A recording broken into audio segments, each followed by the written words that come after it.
Today, I want to talk to you about what I think may be one of the most important, if not the most important areas of your life. An area of your life that, when it's handled, can give you the greatest amount of joy and love and ecstasy that you've ever imagined, and probably is most of the peaks of your life have some aspect of this in your life. And then, of course, if it's handled ineffectively, this is the place of pain. This is the place where people really feel themselves devastated. This is the place where life seems to lose its meaning. So the area we're going to talk about, of course, is that vehicle of life, that thing we focus on called relationship. And if you handle it well, my God, I mean, when you're in love, when you feel that connection, when you feel that bond, when you feel that sense of oneness with somebody, what's that like? I mean, what can really compete with it? Now, making money might be nice, achieving something's wonderful, but if you do it alone, it's worthless. If you don't have someone to share that joy with, what's it like? At the same time, being upset with yourself is one thing, but when you got someone else to be upset with, boy, you can really do a number, can't you? You can really get yourself upset. You can really get yourself wired.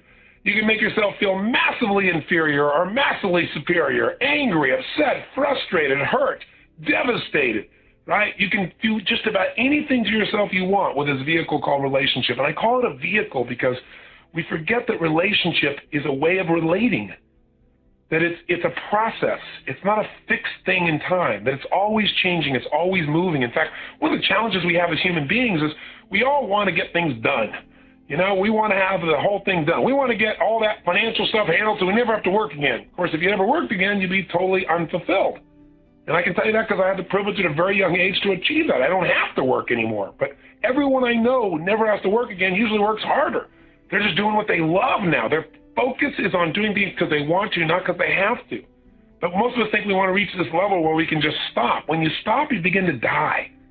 I mean, there are two laws of life, and they're so fundamental, and they're true of everything, and they're certainly true of relationship. And that is, everything in life must grow, because if it doesn't grow, it dies.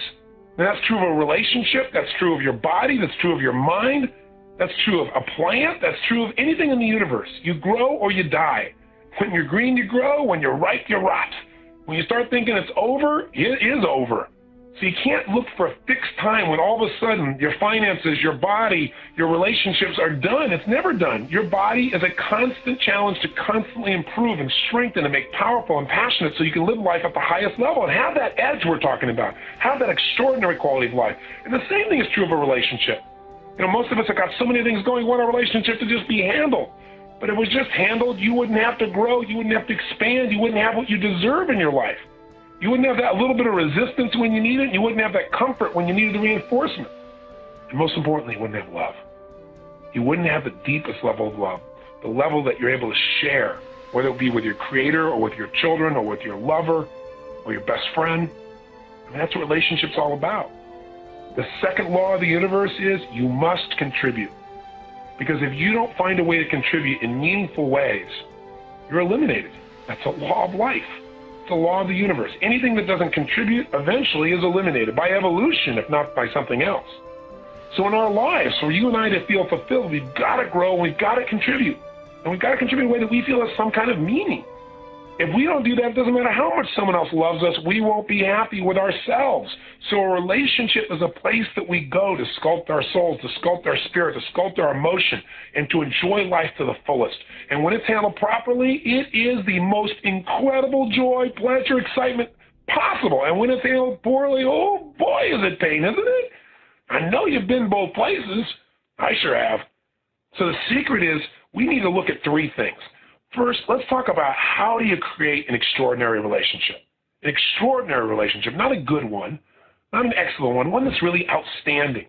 Now, I don't care whether you're starting from scratch or you have one you're already in and you want to create it or recreate it, rejuvenate it into an extraordinary relationship. The principles are basically the same. The second thing we want to talk about is how do you deal with the inevitable challenges that show up in any relationship. They're going to be there because when you got people who have different values, different ways of looking at life, different rules, you're going to have conflicts. It's a matter of time. And no matter how much you love somebody, it's going to show up at times. Some conflicts are small, some are huge. It has more to do with the personalities and the rules and the values of the people involved.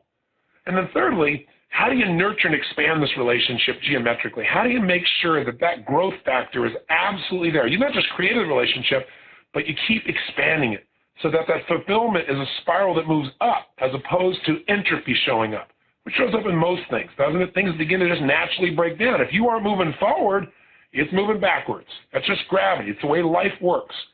So now, if we're going to do this, you might start by saying, well, where are you now? Because we've talked each day about this concept of having the ability to close the gap. I mean, how do you create an extraordinary life? You close the gap between where you are and where you want to be. The secret to closing the gap is first be honest with yourself that there is one. In almost any area of your life, there's a gap. If you're healthy, because a healthy person is always looking to make it better. They may love where they are, but they want more. More love, more connection, more intimacy, more spirit, more playtime. Someone who's going to listen more, feel more, want to give more. We all want more if we're healthy and growing and expanding. It's the nature of a quality life. So where's the gap in your relationship is going to be the first question we're going to really look at here. So maybe we should start by saying, where are you now? I mean, there's really only two positions people are in, right? You're either in a relationship right now or you're not in one. I don't know if we're talking about intimate relationship as an example. So if you're not in a relationship, there's really two perspectives. Either A, you want one, but you don't have one. And the question is, if that's true, why? And the answer I can tell you right now. If you really want a relationship and you don't have one, it's simply because you have mixed emotions about what a relationship will mean. You want a relationship because you know what I mean, love and connection and intimacy, but on the other hand, you don't want a relationship at some level because you know, oh my God, I don't have the time, the energy, I've had fights and frustrated, I don't want to feel like a failure, I don't want to have the thing not work out, I don't want to have somebody disappoint me again. So the truth is, if you're not in a relationship, there's one reason. It's not a must to be in a relationship. As I said on the first tape, it's probably a must for you not to get hurt. And if you're going to be in a relationship, let me tell you the good news up front, you're going to get hurt. But at the same time, you're going to probably hurt other people without meaning to. That's part of the nature of life. You can't have joy without having pain sometimes. Everything in life has its reciprocal. You can't only have one dimension of life. It's like saying, you know, I want the rainbow but no storm. I mean, it's part of life. And what you learn to do, those that have an extraordinary life are people that learn to enjoy the storm as much as the rainbow, have learned to find the value in the storm, the beauty in the storm. I mean, that's when all that rain comes down that some people are upset about, the plants are gobbling it up and loving it. You know, sometimes you got to be a plant. Sometimes you got to be a seagull. You got to change perspectives. So if you're not in a relationship, either A, you want one, and we described what's there, or B, you don't want one. And you're clear about that, in which case it's obvious what the problem is. You've associated so much pain to relationship that even your natural drive for connection is being shunted. And the sad part about this is eventually this creates even more pain than if you're in a relationship, for sure, because we all have a deep emotional, spiritual, psychological need to connect at the deepest level. We have a need for this intimacy. It's not something we want. It's something we have to have. So we'll have to deal with those negative associations. Not we. You will have to deal with it, actually. I would just like to help, right? And you know you got to do it sooner or later, and you probably wouldn't be listening to this tape unless you really were ready. The second position you could be in is you're in a relationship, and then there's three perspectives. Either A, you want more from it, which, by the way, would be natural no matter how great the relationship is. B, you want out of it. That's the other side, the other extreme, but you're not quite sure how to navigate it, or you can't, or why aren't you out of it? If you want more, that's natural. If you want out of it, it's because you associate a lot of pain to it. If you're not out of it, though, it's because you associate pain with leaving. You see, relationship is all about emotional association. It's not about the real thing. We don't really respond to life anymore. We respond to what we associate to life. Somebody said something, and then we decide what that means. That means they don't care, they don't love me, they don't think. We go off on a tangent because most of us are not responding to what's happening in the moment. We're responding to our past.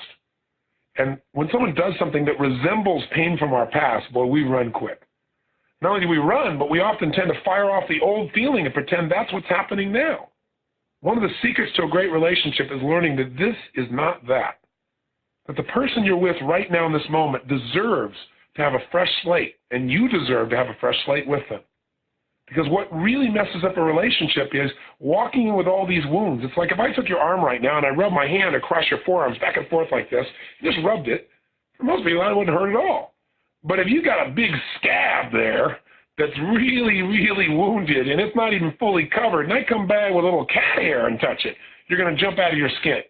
And you're going to go, you know what, this relationship is horrible. No, it's not the relationship. It's the condition you're bringing to the relationship.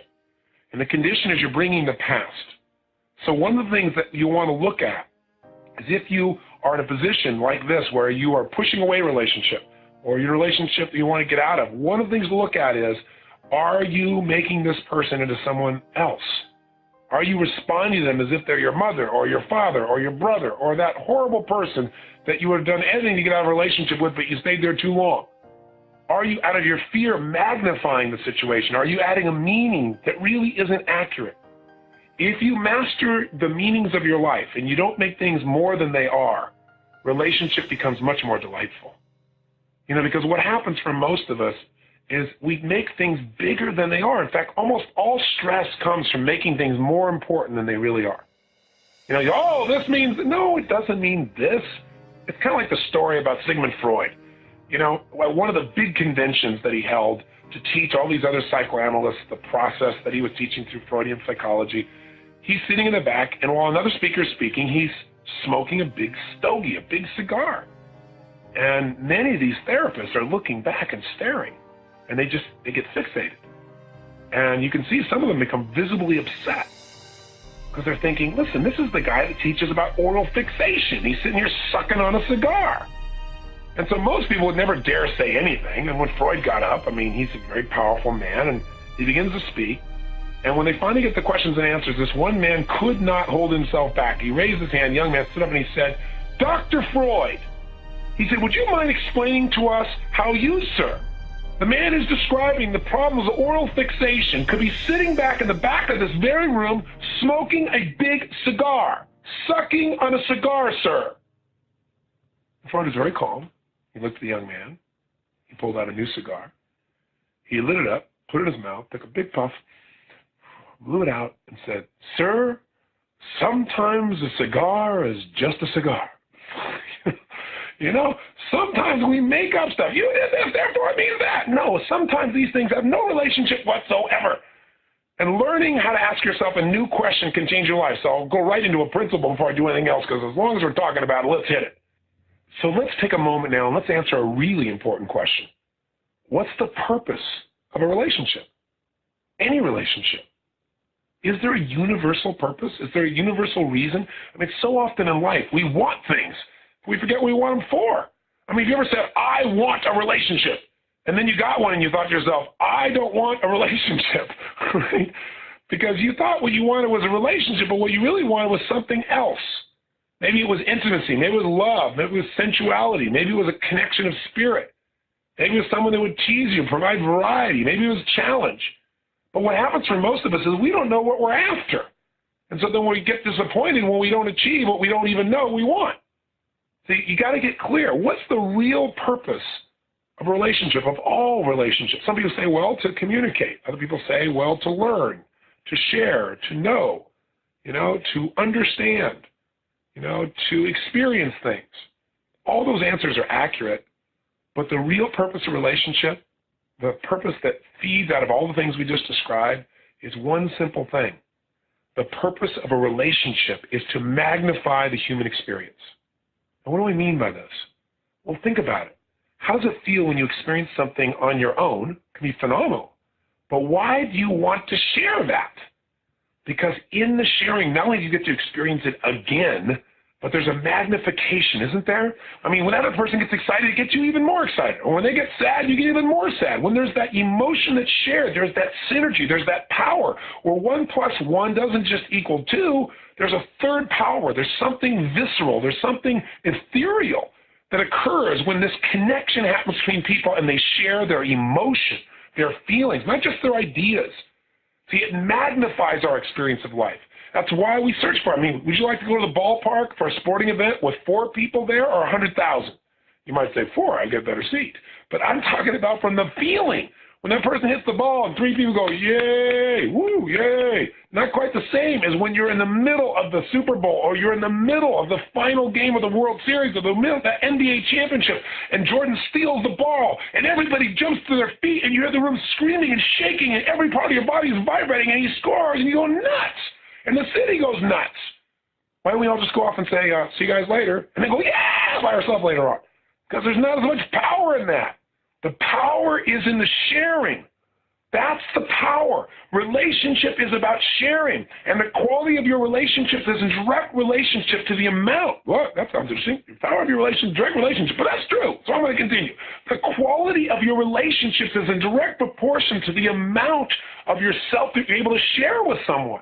That's how you're able to relate. It's sharing, and the amount of that person's emotion and feeling and spirit that you're able to share with them. In other words, you got to listen, you got to hear them, you got to feel them, you got to experience them. It can't just be you doing a data dump to somebody else. That might feel good for a while, but it won't last. Community comes from relationship. I mean, if you look at the web, if you go on the web and it's the place you can go and just get stuff, that's nice. But it becomes a community when you know it's a place you can go give things.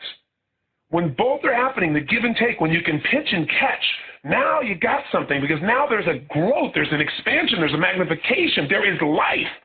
That's what relationship's about. So if you're in a relationship and you're not able to share, you're not really in a relationship. If you're not able to care about someone else's sharing, you're not in a relationship, right? Or you're in a low-level relationship. You know, obviously different levels of quality, but not an extraordinary one, not the kind of one that a person who gets a program called Get the Edge wants to be in. And we talk about get the edge here. We talk about get the edge over someone in a relationship. If you have something over somebody, you're no longer in a sharing mode. You're in a controlling mode. That isn't a related state. That's not a relationship, right? When we're relating together and we're moving in a direction like that ship, we're related, moving the ship forward, right? We're experiencing that joy, and we're experiencing the happiness, and we're experiencing the pain, and we're experiencing the learning. We're experiencing all of those human elements, all of those elements of the spirit. So we've got to do this. And I'll tell you, this is true just about anywhere. I was working the other day with Lou Pearlman. This guy's an amazing guy. I don't know if you know who he is, but he created all these boy bands like NSYNC, if you're familiar with them, and the Backstreet Boys. You know, they sold more records in 1 week than any album in history. And he manufactured these groups, literally. He saw what people in our society relate to most. What's the music that moves them, that connects them? And what kind of people do they connect to most? And he put together a formula. But more importantly, he brought these kids together and put them in a house and lived with them and trained them not only how to sing and dance, but how to relate together, how to create harmony. He says the secret to these groups is 5-part harmony. There's a level of emotion and intensity that comes when you put these 5 voices together, different distinct voices, and they unify and they relate, that's able to move the spirit of people around the world. Even people think, it's manufactured, that music's predictable, still moves people more than anybody else. He's brilliant. So he asked me to come down because they formed a new group. It's an all-male band called O-Town. So he asked me if I'd come down and work with these kids and help them to integrate all of their best abilities. And when I went down there, I had this conversation with these young men, and I said, listen, every one of you as an individual has achieved an immense amount just to get here. But you're never going to get where you want to go unless you learn to relate as one. The power is in the unity. The power is in your relatedness. And we gave them so many examples, and they really got it. And then what I did is I did a bunch of exercises, and I had them produce some emotion. I said, I want you to create some energy, create some excitement in your body. And they looked at me like, what do I do? And then they began to do things physically with their body. And I said, double the intensity, triple the intensity. I said, take it to the next level. Come on, whatever it takes. You know what they all did? They all got up and started high-fiving each other. They all started looking at each other, pointing at each other, interacting with each other, and doing it in unison. I didn't say do anything together. In order to get that higher level, we have to share. That's why when people talk about things like, the internet's going to isolate the world, keep us separate, most people are using the internet to connect. Or people say, people never go to movies or concerts. It's totally absurd, because even if we connect online, we want the visceral experience of being together. There's a certain amount of relatedness that comes from physical proximity with people. So what I'm trying to say to you is, if you want the most out of your life, if you want an extraordinary life, the edge comes in extraordinary emotion, extraordinary psychology, and that comes in your capacity to share with quality people at a deep level of relatedness on an ongoing basis that expands your ability to enjoy your life.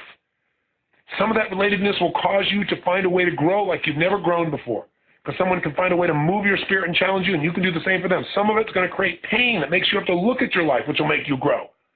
Some of it will give you the sense of contribution you've always been looking for. Some will stimulate you and give you variety. Some will add certainty to your life. All the human needs can be met in this way. Now, you can meet these needs by yourself, but never at the same level of intensity. You have the potential to, but you won't. So if relationship's so important, why don't we always magnify our emotions? Well, we do. The only question is which emotions. If you get in a relationship with somebody whose primary psychology, their primary emotions they experience on a regular basis are fear and rage and worry and frustration and jealousy and envy, and you get in a relationship with that person and you have a lot of dominant negative emotions, let me tell you what's going to happen. Two people with negative emotions are going to magnify their negative emotions. Now, if your predominant emotions are positive, if they're love and excitement and passion and compassion and honor, right? If it's peace, if it's centeredness, and you're with somebody else, you will augment each other. You'll magnify those good feelings. And most people are not so extreme that they're just one or the other, are they? So for most people, their relationship is the place of their greatest pleasures and their deepest pains. The secret, the real secret to relationship is this. You got to understand a relationship is a place you go to give, not a place you go to get. See, as long as you're going to a relationship trying to figure out what you can get out of it, then what you really have is a transaction, not a relationship. You're trying to figure out what, I gave this percentage. I gave 50%, they got to get 50%. When you start measuring how much you give in a relationship, the relationship's over. You now have a transaction, right? Because a relationship is about unlimited sharing.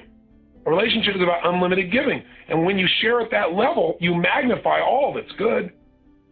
But when it becomes about who's done what, when a relationship is driven by rules and not by love, a relationship begins to die. Everybody needs certain rules in order to feel comfortable, to meet their values. But the more rules you have, the more pain you have in a relationship. I remember seeing years ago on CNN, they did this little story about the Gerber food people, and they were shooting a commercial. And the commercial had, if I remember right, like 5 families that had quintuplets. And it was really interesting because they were different ages. Most of them were babies, but there was this one guy whose kids were, I don't know, the quintuplets I think at this stage were probably 4 or 5 years old. And he was maybe 30 years old, but he looked like he was 50. And he was already balding, and he looked really beat up. And I remember the interviewer going up to him and saying, what do you have? What can you tell us about what you've learned by having 5 kids simultaneously? He looked in the camera and he said, don't have too many rules. And the interviewer said, well, what do you mean? He goes, with 5 kids, if you have too many rules, they're always breaking something. You're always in reaction. You should have the least amount of rules possible in order to raise these kids. And I thought that's so true in life. Most upsets are because people have so many ways that people can be upset. So many things that can make things go off kilter. If we know the purpose of relationship is to magnify, we got to decide to magnify only the good. And we will still screw up. But if we make a conscious decision that our relationships are really about magnifying the good in the person we love, and it's a place we're going to give, then we're going to receive tenfold. It's the law of life that we all know. So the question then is, why doesn't that happen? And the answer is because we get hooked. We get triggered by things that have happened in our past, as we've already described, and part of that has to do with the nature of human beings. I mentioned earlier on one of our tapes that everybody has the same needs. Everybody. I don't care where you come from in the world. I've had the privilege now of traveling literally and working with people from more than 75 nations. I've worked with 2.5 million people over the last 23 years. I've seen every kind of relationship you can imagine. Worked with just about every kind of person you can imagine. And during that time, I've been able to see that people have the same needs. They have different goals, different values, different rules, but the same needs. We all need certainty, remember? We need that feeling that we can be comfortable, that we can avoid pain, we can gain pleasure. We all have a need for variety, for uncertainty, for surprise, right? For challenge. It's what makes our lives exciting and juicy. We all have a need to feel significant, to feel important, to feel unique, to feel special, to feel like we're needed. Everybody has that need. The only question you have is how you go about meeting it. Do you demand it, or do you give it? Or do you just notice it's there and appreciate it within yourself? Everybody has a need to connect and to feel love. Everybody has it. Everybody has a need to grow, as we've already said, and to contribute. Those 6 needs must be met by all human beings. But here's what's interesting. We don't all pursue these needs the same way. Some people try to meet all their needs by doing it just through their job. And so they have no real intimate relationships because all their focus is about how to be significant by achieving. And connection is kind of a secondary thing that eventually they'll get to. And these people usually end up unbelievably unhappy later in life, if not already. Some people think everything is about relationship, just my one single love relationship. But then if that relationship gets in trouble, they have no life. So if you spend any time with me in coaching in any of their tape programs, I'll walk you through these needs in more detail. For now, just know that relationships are about meeting each other's needs. If you can help your partner in life to feel certain that by being in a relationship with you, they're going to feel comfort, they're going to feel joy, they're going to feel love. If you can help them experience more variety by being in a relationship with you, cool surprises, learning, growing, challenge, stimulation. if you can help that partner to feel totally special and unique and you mean it, where you really value them and you see the unique qualities they have. Everybody's got unique challenges, but they're unique qualities. And you appreciate them and you acknowledge them so the person feels it. If you can really connect on a regular basis, if you can relate, if you can share, if you can get them to share, if you can cause by your association, by your relatedness, both of you to grow and contribute, then you will be in a relationship that is legendary. But if your relationship is one that which you want out, it's because many of these are missing. You don't feel important to that person. You don't feel significant. You don't feel special. You don't feel unique. You don't feel like you matter. That's the first thing that starts to break it down. You don't feel connection because they won't share something. You want them to share, but they won't share. Or there's dishonesty, which shuts down any kind of connection. Or you feel bored. There's no variety. We keep doing the same things. There's no growth. There's no contribution. Right? Or you're in a position where you're not certain. At any moment, they could leave you. These things create stress in a relationship. But here's what really creates the stress. All human beings share the same fears. The primary fears of all human beings are the following. Number one, that we're not enough. And number two, that we won't be loved. And let me explain to you why. I've kind of started into this on one of the earlier tapes. I don't know if you recall, but let me give you a little reminder. Every human being who's ever been to therapy knows that something happened at some stage of their life that made them feel like they're not significant or they may not be loved, and they live with that fear forever. You don't need to go to a therapist. Let me just tell you, you've got lots of those experiences. And the reason is because human beings have something rather unique in their makeup. It has to do with the way in which we're raised. In the animal kingdom, most animals are not dependent upon another animal, whether it be a mother, father, brother, or sister. They're not totally dependent upon another animal for a long period of time. If you're a bird, you're kicked out of the nest in a few days or a few weeks. If you're a snake, you're a turtle, you're dropped off and you fend for yourself in the first moment. There's nobody around. You got to step up, right? But if you're a human being, you're one of the few creatures on Earth, like primates, that's one of the other creatures like this, that have a long period of time in which your survival revolves around a total dependency upon another human being putting your needs ahead of their own. See, as human beings, we weren't born with some special venom or special incisor teeth or claws. Our evolutionary advantage is our ability to relate to each other, to share, and through that, to share ideas, thoughts, feelings, emotions, and produce an extraordinary advantage in life. That's why we as a species have flourished. But you know what? Leave us alone. How do we do? If a baby is left alone, it dies. A human baby. Why? They get something called failure to thrive syndrome. If a baby is not stroked, isn't physically loved, isn't given, as the doctors say, tactile stimulation, also known as love, then the baby has failure to thrive syndrome. They can't explain it, the baby dies. Love is a need that is so deep within us. It is a survival instinct, and without it, we die. That's how important it is. But here's what's unique about human beings. That makes your mother, and hopefully your father, but not always fathers, always mothers, have to love you if they're biochemically healthy. The reason is all women, when they're pregnant, have something called oxytocin that flows in their body. And what this hormone does is it makes this mom have to love the child even when the child is butt ugly. Right? Immediately, this child who looks like a lizard is the most attractive thing on the face of the earth. Now, what's interesting, he's got all this fat around him. It's the last time someone will say you're cute when they got fat around you. He burps, and it's wonderful. He throws up, it's okay, baby, we love you. Right? Doesn't matter what you do. You are loved. And guess what? It's a good thing.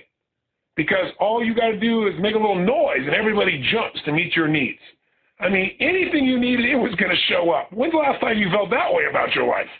Right? So what happened was your survival depended upon it. Now, some fathers do leave in various cultures of the world because they don't have oxytocin. Most fathers, the connection, the sense that their life is more significant than themselves, that there's this being that's been brought in the world through them, causes them to be connected. But that's an emotional, spiritual thing. It's not necessarily biochemical. That's why women, if they're healthy, just don't leave. Now, here's what's interesting. As I said earlier, there's a point when this oxytocin leaves.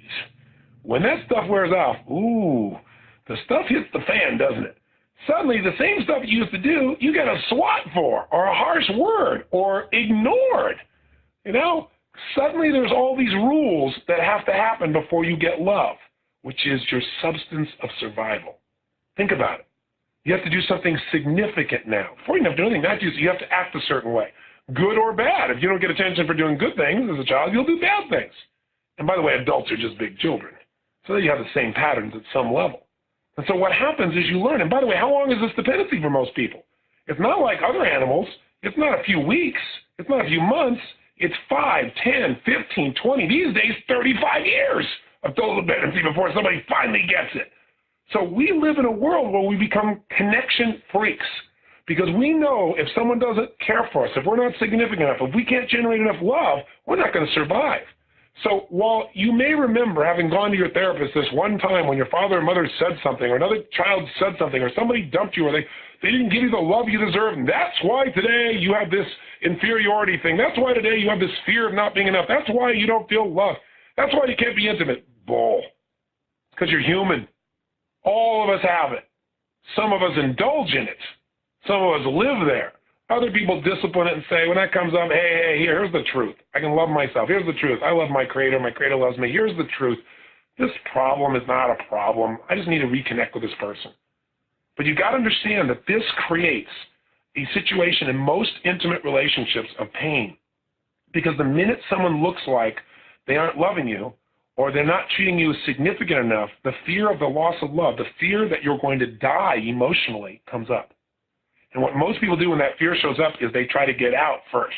They either try to hurt the other person because they figure if they can hurt them, they'll be in a position where they won't feel so bad. They take their fear and they push it out. Or they hurt themselves. They go inside and get depressed, feeling like there's nothing they can do and their world's going to end. Or they distract themselves through drugs or alcohol or television or overworking, something else that'll make them feel good in the moment so they don't have to worry about the fact that maybe they feel insignificant. Or they find a big problem. And they say, I really would be significant. I really would be worthy of love. That's what they're saying unconsciously, except this thing happened. If it wasn't for this thing, I'd be okay. See, still love me. I have a significant problem. I'll love you. Some people get that love by just giving love to other people even when the person physically abuses them. Because they're so afraid of losing the feeling that they're significant or loved. At least if I'm being beat, at least if I'm getting attention, maybe there's still a chance for love. Or the achiever's approach. If I make enough money, if I accomplish enough, if I achieve enough, then people will notice I'm important and eventually I'll feel loved. Maybe I'll get the love. It is the basis of the psyche of human beings. So now, since most of us have no clue what's driving us, we have no clue what beliefs and rules are controlling us, and we've modeled most of this as a mismatch of experience that we never really thought through consciously. We've never been through a date with destiny type of program where we help people to find what they want, how they want it, what the rules need to be to achieve what they want and rewire themselves. Most people have no training whatsoever on what's driving them as human beings. They don't know why they do what they do. They just got these things that they do, and they don't understand it. They're in reaction. They're just trying to get the job done. And you put two of these people together, and you wonder why we have a situation where there's so much pain out there. Take into account also you have people, two types of people, males and females, who biochemically are different and therefore think differently. Some males are more feminine in their energy, some males are more male in their energy. Same thing with women. But those energies have a different focus. Masculine energy is about achieving, completing, breaking through, experiencing freedom.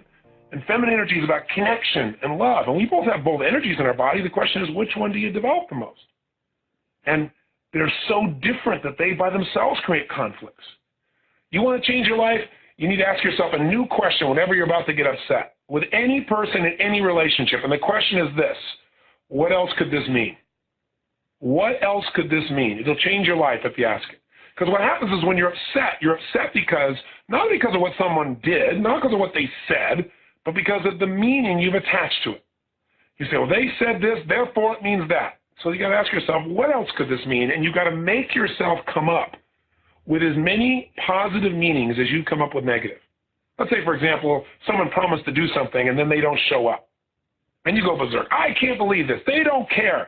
Look at this. They left me stranded. Once again, every time I go to count them, they're not there. Now, you come up with 3 or 4 negative meanings. That they're not there because they don't care, because they always do this, because they're irresponsible. Now, when you start stacking negative meanings, you're going to go into a state that will make being in relationship with you an adventure, right? Something that will be quite difficult. In fact, in this state, how will you treat this person you're in a relationship with? You'll probably treat them in a way that will make them not want to be in relationship with you. If not leaving the relationship permanently, in the moment they're not going to want to relate to you. And so you'll lose the juice. Does this make sense? So instead, what you got to be able to do is come to that relationship with an open new set of possibilities. Because the truth is most people when they screw up would beat themselves up more than you beat them up anyway. So why beat them up and push them away? You're supposed to be their lover, their friend, their manager, their associate, their partner, their mentor, their father, their mother, their son, their daughter, whatever relationship you have. Why not cultivate them? That doesn't mean you have to accept bad behavior, but the way you do it is you don't assume ever that the person has done something deliberately to harm you. When people do things, it's rarely, if ever, about you. Usually you're not that significant. They're trying to meet their own needs. They're trying to deal with their own fears, their own frustrations. You just happen to get in the way. That's true for you and I as much as anybody else. So you got to remember, it's not about you most of the time. You know, someone's upset. They're usually upset about something from their past. They're upset about something they feel frustrated about internally. And if they're frustrated with you, it's only because they have the illusion that you're preventing them from being able to experience something they need, some certainty or some significance or some love or something they think they need. So get real and know that it's not about you.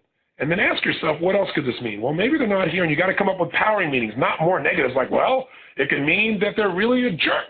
No, that's not the way you do it. You say, what else could this mean? Well, maybe they've been in a car accident. Maybe there's something else that's happening that's critical to the quality of their life. Maybe they're actually doing something for me.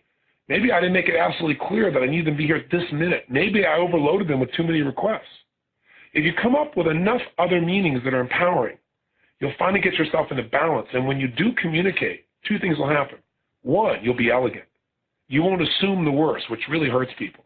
When you assume the worst, even if you're right, you injure people in relationship. And when you injure a person you're in a relationship with, you injure yourself. Because you injure the relationship, and that's something you share together. It's like so many people in a relationship, things aren't going well, and the first thing they do, what do? They attack. Now the problem is you're attacking your teammate. You're attacking your shipmate. We're on this spaceship called Earth together. And half the people are trying to blow up half of their own ship. It doesn't work. Relationship is about unity. It's about how do we help each other move to the next level, not how do we punish each other. The biggest challenge you'll find in relationships is people would rather be right than be in love. You got to ask yourself, what else could this mean? You know, do I want to be right? Do I want to be in love? Do I want to learn? Do I care about this person? Let me focus. So I kind of go off on this tangent, but I'll tell you why. Because if you want great relationships, you've got to become a master of meaning, and you've got to find empowering meanings. In fact, even if you're wrong and you assume the best from people, they're going to appreciate that. And pretty soon, that expectation becomes something they want to meet. Rarely do people respond from negative reinforcement, but consistently people respond to pleasurable reinforcement. For example, if you wanted your spouse to call you every night at 6 p.m. when they're on the road, and one night they don't call, and then when they finally do call, you tear into them. What have you taught them? You taught them calling you equals pain. No, I'm teaching them not calling equals pain. No, they wanted to call you. They called you on their own. Now's the time to give them reinforcement. I saw this happen with my daughter, with her boyfriend. It's like she wanted him to call, and he got busy, and he didn't call. And when he finally called, she would just tear into him. After about 6 weeks of this, he wouldn't call at all, and the next thing you know, the relationship's over. Negative reinforcement is not your goal. So how I got off on this tangent is, if you're in a relationship and you want out of it, don't respond from the past. Don't assume the worst. Find an empowering meaning. And then if you still see that this is not meeting your needs, and we'll describe how to decipher that in this tape, then obviously you need to take action. The third perspective is you may be in a relationship and you may just be immobilized. You may be just given up. You may be in repression. You don't want out. You don't want more. You just kind of accept the fact that this relationship just is. And that's probably the worst place to be, because you know what? Pain and pleasure at least will move you. You know, if you're in a rut, you're in trouble. I hope a wagon is coming down your rut, because it'll get you moving. Because to have a life, you've got to have some movement. So if we're talking about relationship, the first thing I want you to think about is, let's say intimate relationship, where are you? Are you in a relationship or not? And what's your perspective? Right? Do you want a relationship? Do you not want a relationship? Do you want more from the one you're in? Do you want out of it? Are you immobilized? Because we need to know where you start. Now, the next question I have for you is, okay, where do you really, really want to be? What would your ideal relationship look like? I'm going to guide you through a process on this tape to have you actually describe that in detail. But I want you to begin to think about that even now for a moment. I mean, if you could have it any way you want it, what would your intimate relationship be like? What would you guys talk about? What would you laugh about? What would you share? What would you learn together? What would you grow? What would you contribute to each other? How would you make love? What would be the magic times that you'd share? How would you surprise each other? You know, most of us are so busy with all the demands of our lives that we don't take time on the things that are most important. Most people's lives are not working because they're more focused on, the to-dos on their list than the relationships that matter. See, at the end of the day, when I'm teaching someone how to manage their life, I don't just look at their to-dos. I say, what did I achieve today? But the next question I ask them is, who were you today? You know, in terms of your relationships. Like I'll say, you know, today I didn't get all these other things done, but I was an extraordinary father today because I spent such great time with my daughter, Jolie. We did these cool things, and they weren't what I intended to do initially, but it's the most important thing to me. And, you know, all of a sudden the day is a victory. Life is relationship. And the quality of your life is directly related to the kinds of relationships that you create and you expand and nurture throughout your life. But it's easy to get off track and get caught up in the doing, isn't it? You say, okay, Tony, well, you've helped me to understand where conflicts might come from, but what's the solution? Good question. The solution first is an awareness and appreciation of what this is all about. When things start to happen in a relationship, you got to first take a look and say, okay, right now if I'm starting to react, what's really triggering this is fear. When people say, I'm stressed about this, stress is a code word for fear. And the fear that's the deepest is if you don't achieve this, if they don't do this, if they don't respond that way, if they don't like this, if they don't respect this, if this doesn't happen, then you're not enough and you won't be loved and therefore you will die. This is the basis. So the way you make your relationships work is you first create a great relationship with yourself. You first got to learn to love yourself. Because if you're going to a relationship to get that instead of to give that love, then you're going to be with two people that are starving trying to take each other's food. And, you know, that's the definition of hell, right? All that you're looking for is inside you. So the way you create relatedness is you start with you. And the way you start with you is you got to say to yourself, what do I love about myself? What is worth loving within myself? And you got to create an action plan, as I said earlier, that can allow you to start to feel that. And the way to do that is to ask a simple question. If I want someone to feel totally loved by me, what would I do? What would I do? Because actions speak louder than words, right? Well, you might say, I'd tell them I love them, and I'd say it in a certain tone of voice. When's the last time you looked in your own eyes in the mirror and said, I love you? I mean, really looked and said it and meant it. I ain't going doing that stuff, staring in the mirror. I'm done with these dates. You're getting a little over the edge, boy. No, when's the last time you really did that? You know, for that matter, when's the last time you looked into someone else's eyes who you're around all the time and stopped and just focused and said, I love you through your eyes and face, not just with the words? We all know we can't give to other people what we haven't given to ourselves. There's nothing to give. You can't go in empty and expect to fill somebody else up. And you sure as heck can't go to a relationship always empty and expect that that person's going to feel good about being related to you. They're going to feel like you're a taker, not a giver. So fill yourself up. What else would you do if you wanted someone to know you love them? You might do things for them. You might take some special time for them. What are you going to do for yourself? What special time could you take for yourself? What else would you do if you really, really adored somebody? What else would you do? You might tell other people how great they are. You go, well, can I tell other people how great I am? Yeah, you can if you do it elegantly. You absolutely can. As long as you do it with a little smile on your face and go, well, I'm pretty good. Can I tell you what I did? Because I want to hear what you did. I'm just learning to acknowledge myself. You know what? If you do it and you're not fully yourself, you're just acknowledging the truth, it inspires other people. But if you do it and you try to pretend like you're not doing, go, yeah, well, let me tell you what else I've accomplished. That's not connecting with yourself, and so you can't connect with anybody else, and you're just seen as a blowhard. There are other words to use, but they're a little more graphic, and I think I'll avoid them at this time. You know what I mean, right? You got to connect with yourself. So before we do anything else, I've talked about so many things here. Maybe you want to take some notes and jot down a couple of these principles, and maybe you say, okay, all right, one of the things he's talked about so far is when I get upset, I need to ask myself, what's really happening here? Am I responding to my past or the present? I need to ask myself, what else could this mean? I'm just going to do that for the next 3 days or the next week. I'm going to do that all day long in any upset I have. That might be a nice thing to do. Because if I was doing this as a tape program, honestly, I do a whole library and we break it down. So maybe you want to start with that. But right now, and there's a bunch of things we've done here. Why am I in this relationship? To magnify my emotion. Now, are these the emotions I want to magnify is the question? No. Very good. For me to feel this way, I have to give it a meaning. What's the meaning I'm giving this? Well, what else could it mean? You know, Tony said the principle. It's not about me. If they're doing this stuff and they're coming at me, it's because they need significance. They're screaming for significance, or they just need some love. It's not about me. They're not trying to hurt me. They're just trying to meet their own needs. So we've talked about a lot already, haven't we? If I'm really in a position where I'm really, really upset with somebody, you know, is it something I'm upset with myself about? Asking quality questions gets you quality answers, will get you a quality life. But let's do one thing right now. Because in a few moments, we're going to talk about the most important principle in creating a relationship. But before we even do that, I want you to turn off this program in a second. Just turn it off for a moment. And when you do, I want you to write down a game plan of what you're going to do so that you really love yourself. And I don't want you to hear the story of, oh, I can't love myself, I never love myself, it's not a problem. Forget all the stories. The only thing keeping you from getting what you deserve and what you want is your story about why you can't do it. So put the story aside. Give yourself this gift. If you were going to really cherish yourself, if you were going to really let yourself know you really love yourself, what would your action plan be? And by the way, how important is it for you to feel that you love yourself? I mean, if you don't, can you really love anybody else really 100%? Do you really think you have the ability to give if you don't have that love for yourself? And let me tell you the good news. You do have that love for yourself, otherwise you wouldn't be alive. You would have taken your life to be gone.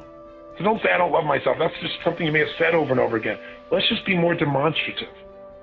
So I want you to create an action plan. What are you going to do? You say, I'm going to take 2 minutes in the morning for the next 7 days. I'm going to do this stupid thing Robbins said. No one will know. I'm going to look in the mirror and I'm going to say a little incantation over it. I'm going to look at myself and go, I love you. I love you. And you say your name, look right in your eyes. I love you. Let me tell you what I love about you. I love your commitment to people.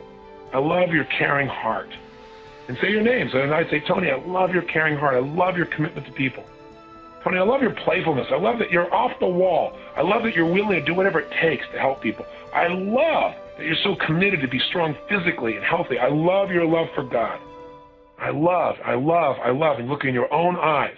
Because there's such a saying, I love you, I love you, I love you. It's giving real reasons. It's like when you give someone a compliment in a relationship, little tip, don't just say, you're great, you're awesome.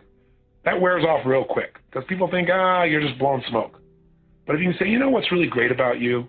You know what I love about you? I have to tell you, I noticed this and this and this.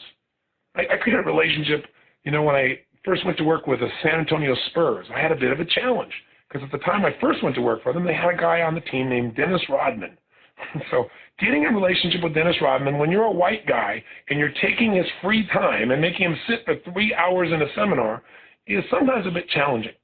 But the way I got it with him was with sincere compliments. I had brought a group of kids down the night before as part of my payment to train these guys at the Spurs was to take kids on mentoring and for the Spurs to meet them and maybe give them autographs. Dennis was the only one after the game that stood around and signed autographs from everyone else, and I noticed it. And so when I got up, I said, Dennis, I know you're outrageous. I know you're crazy. I know you're one of the best players in the league. I know a lot of people get upset with you, and I know there are things that they probably have a right to be upset, but I got to tell you something I really respect about you. You were such a class act. You're the only person last night, and I'm not telling other people they're wrong, but you're the only person that made sure every one of those kids got attention. That was the coolest thing. I just want to thank you. And I didn't wait for him to notice. I just went on. And a couple of times it is, and you should have seen him, even Dennis Rodman, sprout up, who'd been like, putting his glasses on. He tore the notebook up I have, threw it on the piece of paper on the ground, and stood there with his arms folded. But saw the arms unfold because we all want to be loved. We all want to be significant. Now, we don't want bull. We don't want somebody to lie to us. We don't want fake things, but a sincere compliment gets us. So how about starting with yourself? Because if you can give them yourself, you'll be able to give them to other people. So that's one thing. That's one assignment. In fact, if you did nothing else on this tape, I'm going to ask you to do that for the next 7 days. That you take 2 minutes and you sincerely compliment yourself each morning and look directly in the mirror. You go, yeah, but what if my spouse or somebody else is around and they see this stuff? Inspire them. Make it playful. Have fun with it. But I'd like you to do right now is turn off the tape, and I want you to write what else besides that will you do that'll get you to feel that love. Because if you have that love already, you're not going to have a fear of losing it. And when you don't have the fear of losing your primary fear, when that primary fear is gone because you know you can't ever be not enough because you're enough for yourself, you can't ever lose the love because you're giving it to yourself, or you've connected with God and you know that's everlasting love, whatever works, then you don't have to react in relationship when someone says something that makes you feel like, well, maybe they don't think I'm significant, or they act like they may not be there for you, may not love you. You don't have to overreact. And when you're no longer overreacting, the quality of your relationships transforms. Does this make sense to you? Then turn this tape off now and write a list of at least 10 things you're going to do to teach yourself, to learn, to appreciate, to acknowledge what a great human being you are and how much you love yourself. Please take the time to do that right now. Turn off the tape. Okay, welcome back. I hope you took the time to really do this. If you didn't, please stop the tape and go back and do this, because you can't love anybody else. Really give love to them if you haven't loved yourself first. And we all know that intellectually, but when you begin to do things for yourself that demonstrate beyond a shadow of a doubt that you love yourself, all of a sudden you're not in a place of scarcity. And see, when you're in scarcity, it's really hard to attract somebody who's full. Because, like attracts like. When you feel full of love, you can't believe all of a sudden there's this abundance. It's like in life, when you're barely surviving financially, no one will help you. And when suddenly you're rich, everybody gives you stuff for free. And you go, no, I want to pay for it. No, we don't want to pay for it. Man, when I was starving, they wouldn't give me a meal. Now everybody wants to pay for my meal, take me someplace, give me something, tickets, fly here, do there. It's bizarre, but it's a law of life. Water seeks its own level. Like attracts like. So you must become in your soul, in your feeling, in your emotions, that which you want. And if you do that, it's easy. It flows. It's natural. Now, what were the things you put down? And what were the patterns? Did you notice any of them? Were some of the patterns things you would do for yourself as a demonstration that you loved yourself? Were they auditory things you said to yourself? Were they things you did that caused you to be around other people that would love you? These need to be primary patterns people have. For example, the people here in the studio, by the way, if you're ever in one of these studios when I'm doing one of these tapes, you become one of my laboratory subjects, like a guinea pig. But seriously, the people here had a couple of interesting things. One young lady said that she used to, years ago, had this great pattern, which she kept journals, usually about 4 or 5 times a week. But at the end of her journal, she would always write who I love and who I want to send loving blessings to. And then she would always end it by saying, I love you. Her name is Pamela. I love you, Pamela, XOXO. Every single time. And she said the act of writing that down every single time, blessing herself and making sure she loved herself, anchored it in her body so real. And she hadn't done it for a long time, and she misses that feeling. Another example she gave is she just recently created a collage where she cut out a phrase that said, how do I love thee? Let me count the ways. And then she's been adding to that list. And she said the great thing is every time I write down another thing I love about myself, she says that page in my planner, I read all the other ones again. And so it stacks the emotion of all the reasons I love myself, which, by the way, is really great. Because this isn't just I love you or you're great. Remember, when you give someone a great compliment, you want to be as specific as possible. Well, that's true of yourself as well. Another thing that she does that we do in our seminars is we have people at the end of some of our intensive programs. Like if you go to our Life Mastery program, it's 9 days of total immersion that we do in Hawaii, that we do once a year. And then people come back 6 months later to do a program, usually in Palm Springs or Florida, and then they do another program after that 6 months later on wealth mastery. And they can do that anywhere in the world. So we get to see people through time. And what we do is at the peak of their emotion, where they made these great changes in their life, and they're in the best physical shape they've ever been in, the best emotional state, and they know they're on target financially, in those moments, we didn't have to stop and say, now give yourself a real wealth. Write yourself this love letter. Write as if it was God was coming through your hand, as if you had no filters about being appropriate. As if, I can brag about my son or daughter, and I mean it. I can talk about how great they are, how much I love them, how special and unique they are. There's no hesitancy. So write about yourself the way your parents could write about you or God would write about you. And so you have people write this, but the best part is we seal it, and then we send it to them 6 months later when you're in another state, another thought, another place. It's very emotional. I personally wrote a letter like this to myself almost 10 years ago, and I picked up an old book from my library, and there was the letter, and they're unopened. And I opened the thing up, and I read it, and I cried. It was just so emotional. It anchored me back to that place. So these are all great demonstrative ways. Another thing she said she's going to do is she said, every morning she spends so much time working on her hair in front of the mirror. She goes, that's a great time to look in your own eyes and send love to yourself, or kind of flirt with yourself, say, hey, you're pretty hot, that kind of thing. And while it sounds silly, it creates a playful state with yourself. And lastly, she said, working out. Whenever she works out consistently, she feels so good about herself that she feels like she's really giving to herself. And it's ironic that most of us don't work out because we think, I don't have the time, or, that'll make me stressed out. The truth is, not working out creates 10 times more stress. That's why that hour of power is so important. Another person here said that what they really do is they kind of pull the covers up around their friends when they want to feel loved. And that metaphor is, for this man means that if he's feeling kind of down or lonely or sad, instead of just sitting there by himself, he calls 2 or 3 friends and he doesn't even tell them he's feeling sad. He just talks to them about their lives and what's going on. And the warmth that they feel for him, the love and the friendship they share, just instantaneously transforms it. And he feels that love, even if they don't have an explicit conversation about that. It's a great strategy. Because so many people say they feel alone, but they don't reach out. I was in a prison recently, and I was there with a man who's been locked up since 1951. And we have programs in prison systems all across the country. In fact, recently, talk about impact of relationships, we had a study that was done, a follow-up study, that showed the recidivism rate has decreased massively in a variety of prisons, and it's being published by the Journal of Prisons. But the point is, I went back to see a group of these men, and one of them, you can imagine being in jail since 1951. I mean, he was just a boy. We hadn't been to the moon, no color TVs, Computers, didn't exist unless they were the biggest, buildings. I mean, it's a very different world. And he's been locked up all this time, and he hadn't had one communication from anyone in more than 17 years. And after I worked with him, I said, this is ridiculous. You're isolating yourself. And so a month later, he wrote me a letter, and he said, I've already had 17 letters from people who we've reached out and communicated with, and he's so happy. He felt so excited, and it inspired him. One relationship led to another, and pretty soon he said, you know what, I'm changing my identity. I'm not a con. Even though I've got 12 more years in here, he said, I feel more free today than I've ever felt my entire life. And he said, I decided somebody on the outside, the difference between them and a con is that they own real estate. So he decided to use his relationships to negotiate an incredible deal on a small piece of raw land that was dirt cheap, literally dirt cheap, and now he's a real estate owner. He's not a convict. He feels so different about his life. But all this came from putting himself in a new circle, a new place in which he felt valued, he felt loved, he felt appreciated. But you got to go first.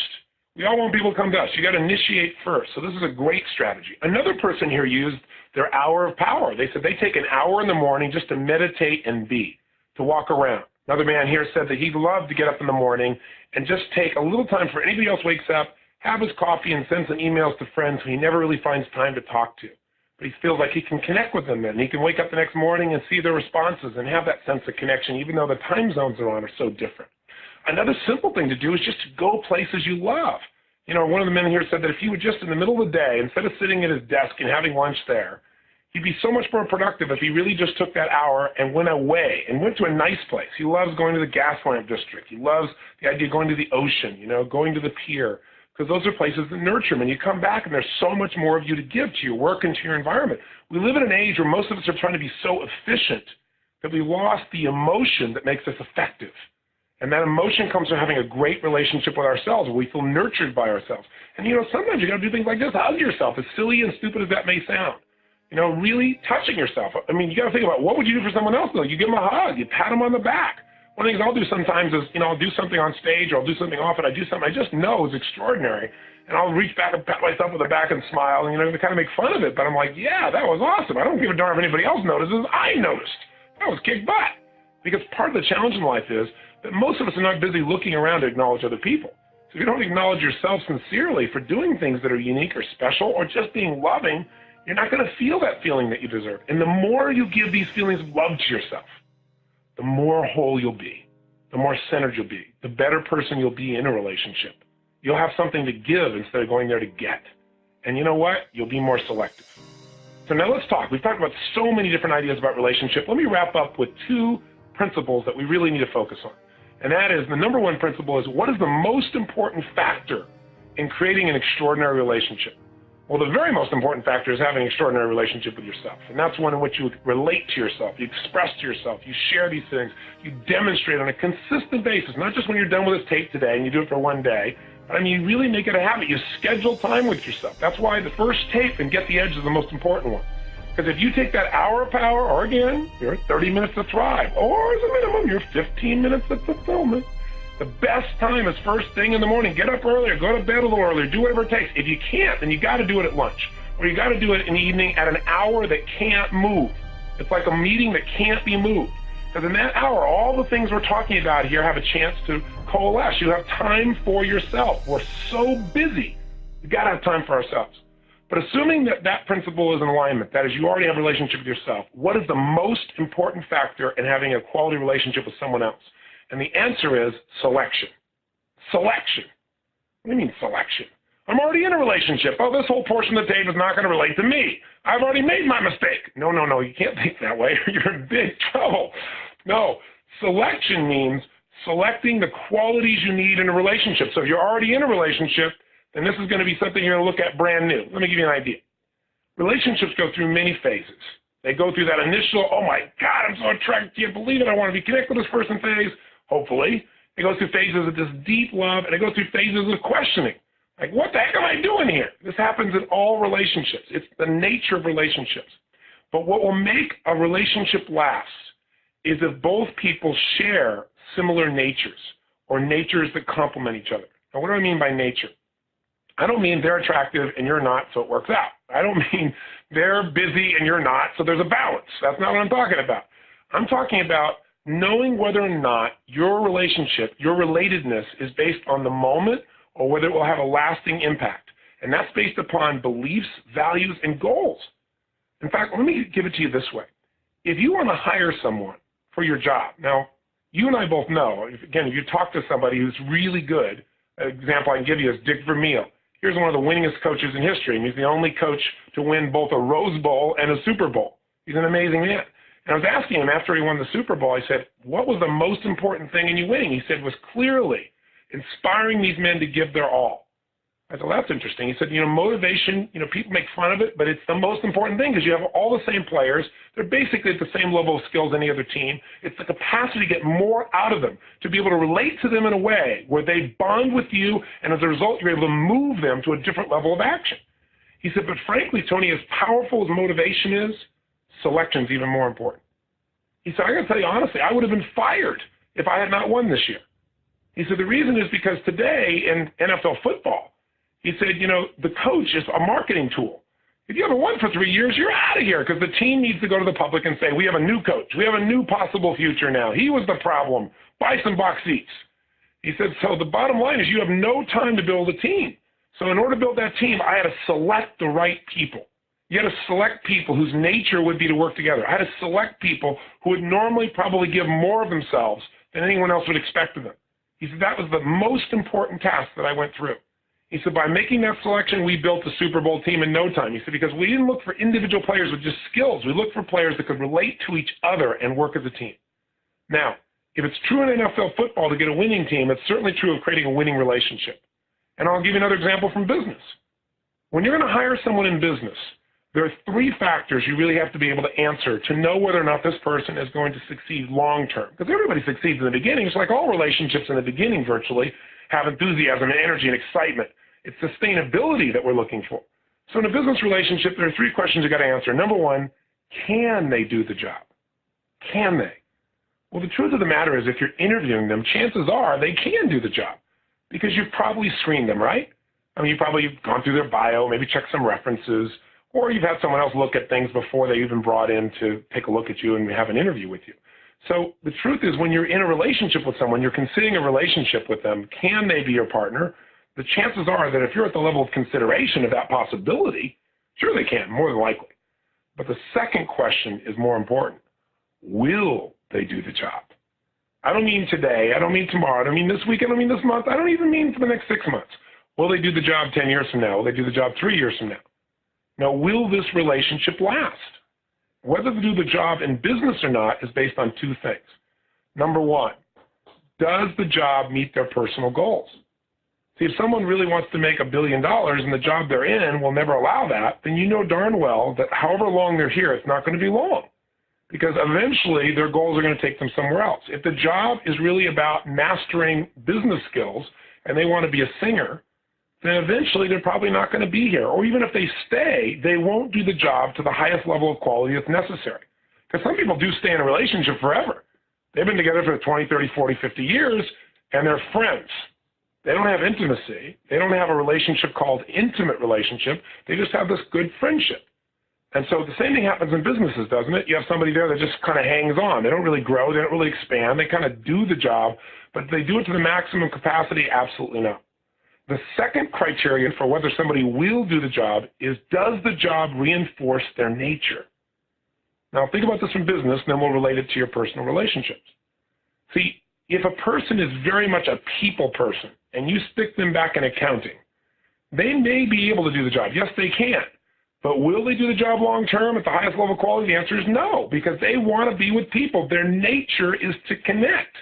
And being isolated in accounting is not what's going to make them feel fulfilled. So sooner or later, they're either going to quit, find another job, i.e. another relationship, or they're just going to hang out there and do the minimum that they absolutely have to and find joy outside the relationship called work.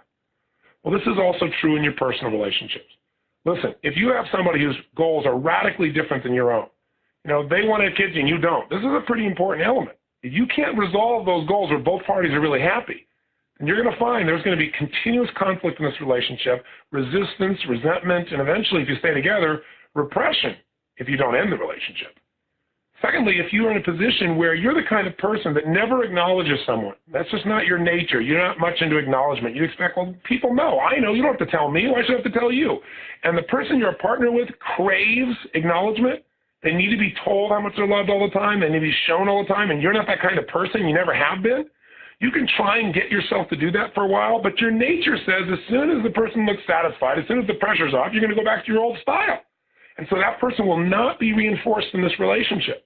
And someone else is going to come by and stroke them and tell them how great they are and how amazing they are, and guess what? They're going to find a great attraction, a great love, a great appreciation for that person, which you will eventually notice or feel or just sense that there's a loss for you. So what's happening is you're two great people, but you have radically different natures. Does this make sense? Now, this is not to say you can't make any relationship work, because of course you can. But when your nature is different than the person you're with, that doesn't mean you're not attracted.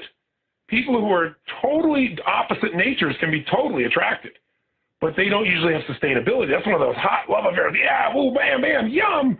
And then, ooh, what happened? How come I'm not there anymore? Or what happened? What? You know, you're not the same person I met, 6 months ago, or 6 weeks ago, 6 hours ago, right? Everything's changed because the natures are different. Does this make sense? I hope it does. Well, the third question you got to ask when you're hiring someone, you go, boy, Tony, thanks a lot. I'm hiring a lover? Is that what you're saying here? That's what this whole thing's about, how to do a job interview. Well, sort of. I mean, because selection's the most important part. You make the right selection. Will you find someone who can do the job of loving you and love that job and will do it because you have the same goals and similar natures or complementary natures? You don't have to be identical, obviously, but natures that support one another. Then the third question is this the right team fit? And team fit comes down to things like values. Now, again, nothing has to be identical, because if everything's identical, you'd be bored. But it has to be complementary. I mean, if your goal is to make a difference in the world and change lives and contribute to society, and your partner, who is the sexiest thing on the planet, who is a total hunk or hunkette, who is the most beautiful thing you've ever seen, who you worship the ground they walk on, but their major set of values in life are to arrive at the top and step on as many bodies as necessary to get there, then I got news for you. I don't care how beautiful they are. I don't care how many other things you share in common. Your values are so radically different that you're going to be in conflicts on a regular basis. And when you're in conflicts on a regular basis, then a relationship is hard to sustain, because it's hard to relate to someone. That's what a relationship is. It's hard to form a ship of relations, right? If such a word were to be true. In other words, be on this ship called life. Go through life with this person on the ship of your relationship if you don't really relate to what you both value most. If you don't really relate to what they value most, they don't relate to what you value most, you're going to have conflicts. Now, don't get me wrong. Some diversity is necessary. But the things you value at the highest level, if these things aren't in common, you're going to not only have conflicts, you're going to have drama and pain, a kind of pain that doesn't go away. Because when people's nature, when they value things so differently, they're going to always have challenges, or they're going to have to repress what they really feel. And neither one is going to make your relationship better or make you healthy or happy. Besides values, another part of team fit is sensuality or sexuality. Because what you value in your sensuality is also extremely important in an intimate relationship. And unless you address that, you got some real challenges. And what's interesting is that very often in a relationship, we try to make our partner be a certain way, don't we? You try to I'll fix my partner. Well, they don't want to be fixed because this is their nature. There's nothing wrong with them. They're not broken. They just don't meet your values. And so you got to be careful about that, because if you're successful, you'll take the spirit out of your partner. And if you fail, you'll be frustrated with your partner because, after all, they haven't changed. Neither one works. You got to get a partner who is already aligned at a nature level with you. That's not to say everything is perfectly in alignment. But the most important things have to start there if you're going to have a winning team. Does that make sense? And I'll tell you, on the sensuality side, we all have male and female energy. There are some women that are very male in their energy, some very feminine in their energy. There are men that are very feminine in their energy and some that are very male. We all have both energies in our body. But one of the things that happens in intimate relationships is very often people start to become more like their partner, like they both become very feminine or both become very masculine. A man wants the woman to be responsible, and he works so hard to make sure she's responsible, not so emotional, and so she doesn't want to get beat up, so she does that. And then she loses all her femininity and her flow and her creativity and all the stuff that attracted him in the first place. And all of a sudden they lose the physical passion. They're now good friends, they're good business partners, but they don't have the passion. Or vice versa, a woman saying, God, he's such a pain in the rear. When can I get him to just loosen up and be free and be a sensitive male? And then he's so sensitive, man, I can't get him to do anything. He just hangs around and wants to hug and kiss me. I love that for a while, but when's he going to go out and make something of himself? I got to pump him back up again. And this also happens the opposite. Sometimes there are women that are very masculine. They attract a feminine man, and they have this tremendous sexual energy. Because you got to remember that sensuality, that sexuality comes from polarity. Just like the earth, you got different poles, and those different poles create that intense energy of attraction. If you become the same, then there's no spark. There's no electricity. And so when you're looking at Team Fit here, you got to say, okay, does their nature, in terms of their sensuality, create sparks with me, or do I have somebody that's going to quickly become a best friend? But what I really mentioned to you, there's a particular gentleman who's really written some outstanding books, and we got him to do a course that's on intimacy, sensuality, and it helps you to take a little test to find out where are you and where's your partner, and how do you bridge that. And his name is David Deida, D-E-I-D-A, and I highly recommend him, so you might want to check that out.